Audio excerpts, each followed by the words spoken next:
Rush Limbaugh is going to tell us the Democratic strategy to win elections as he sees it, and then we'll come back and I'll break down for you the multiple ironies and how he's doing nothing except projection. And one of the reasons why Mrs. Clinton is back in the mix is because of gender, and if it isn't Mrs. Clinton, the Democrats are going to go for an Hispanic because they see what they have pulled off here with Obama. The first African-American president beyond criticism. You can't criticize anything. You can't chronicle his failures. You can't do anything because you're being racist. And the Democrats have learned this, probably knew it, didn't have to learn it. So if you get Hillary in there, first female president, any criticism of her will be sexist. And if it's an Hispanic, the first Hispanic president, any criticism will be racist again. And whatever else.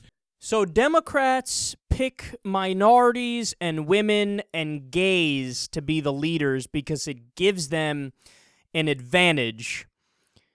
Except that it doesn't give them an advantage because if you look at the polling data on this, a larger percentage of people across the country are uncomfortable with the idea of a black person being a leader or a gay person or a female, compared to a straight white dude, which we've had for the majority of the history of the United States of America. So you might think that that's an advantage, but it's not an advantage if you go by the actual information, being the polling data. And he says that we pick them to deflect criticism, except there'd be a problem with that. It doesn't deflect criticism. As you're criticizing Obama on a daily basis, you're saying, well, obviously nobody can criticize him because he's black. But wait. It is, right now, it is literally historic obstruction. Right now. Okay, the Congress under Obama, record number of filibusters, 50 attempts to repeal Obamacare. I mean, they're breaking records all over the place. So for you to say, well, obviously they picked a black guy because that protects them from criticism, but it didn't protect us from criticism. I mean, there's a higher level of criticism now. And even if you look at things as scary as like militia movements, right-wing militias, they exploded after the election of President Obama. And I mean, Fox News is built on criticizing Obama, built on criticizing Hillary Clinton. You built your career on doing that, which, by the way, now, not going to be a career much longer. But as you're criticizing, you're saying, well, obviously we can't criticize because they're black and because she's a woman and gay and et cetera, et cetera, et cetera. And finally, why does he think that we think this way? Because it's how they think. How many times have we seen it at the Republican National Convention or on their different talk shows? This is the oldest trick that Hannity does all the time.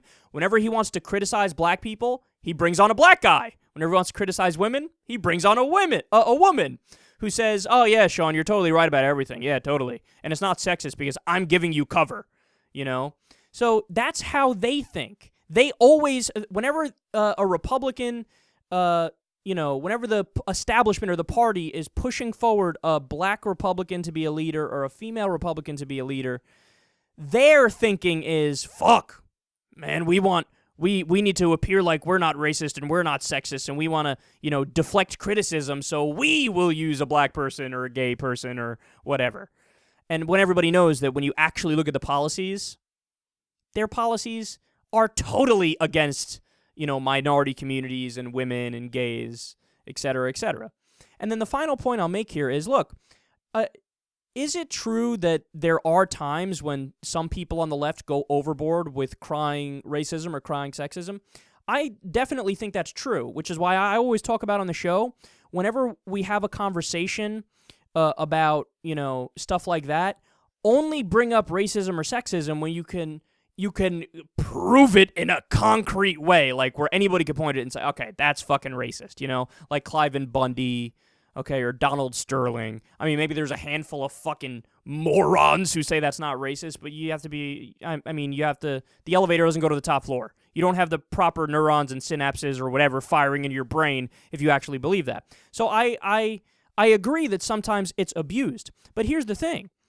We don't even need to use that to beat the Republicans in a battle of ideas. See, Russia's putting forth this argument as if to suggest, like, well, obviously the liberals and the progressives, they don't have any ideas, which is why they hide behind, oh, racist, oh, sexist, yada, yada. But no. I can, fuck, man, if I was debating Rush Limbaugh, I'll say, you know what, I agree beforehand to never accuse you of being racist or sexist. I'll put that aside completely. I'll put aside the homophobia and the bigotry. In other words, I'll fight you with one hand tied behind my back or half my brain tied behind my back, and I will still destroy you in a battle of ideas and a battle of policy.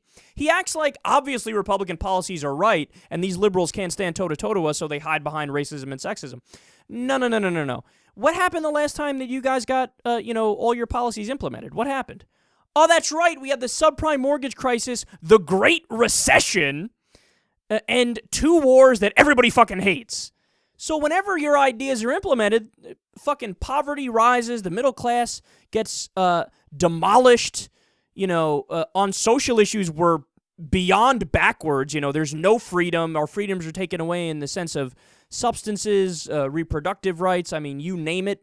And the wars, we're fighting random people for no fucking reason. We invade the wrong country, hundreds of thousands of civilians die. Your ideas suck. So even if we don't bring up any, accusations of racism and sexism, and by the way, a lot of them are legitimate, right? Even if we don't bring those up, we could still destroy you in a battle of ideas. So we don't even need to use your goofy strategy, which, by the way, we know that you actually do use.